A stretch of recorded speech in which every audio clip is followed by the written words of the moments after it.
মারলো মোটরসাইকেল আরোহীকে লক্ষ্য করে। এরকম একটা কাহিনী চোখের সামনে ঘটলো যে একটা মানুষকে ছিনতাই করলো আমাদের চোখের সামনে।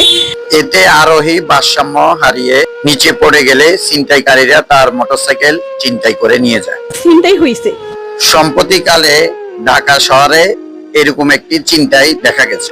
বিশেষজ্ঞদের মতে এই ধরনের কৌশল অত্যন্ত ঝুঁকিপূর্ণ, কারণ এতে শুধু ছিনতাই নয়, দুর্ঘটনার সাথে সাথে প্রাণহানিও ঘটতে পারে। তাই নির্জন সড়কে চলাচল করার সময় অত্যন্ত সাবধানতার সহিত চলাফেরা করুন।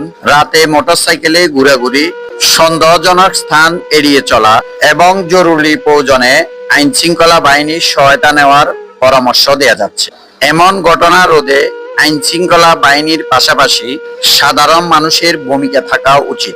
আপনাদের মতে মোটরসাইকেল ছিনতাই বন্ধের সবচেয়ে কার্যকরী পদক্ষেপ কি হতে পারে? কমেন্টে অবশ্যই মতামত জানাবেন।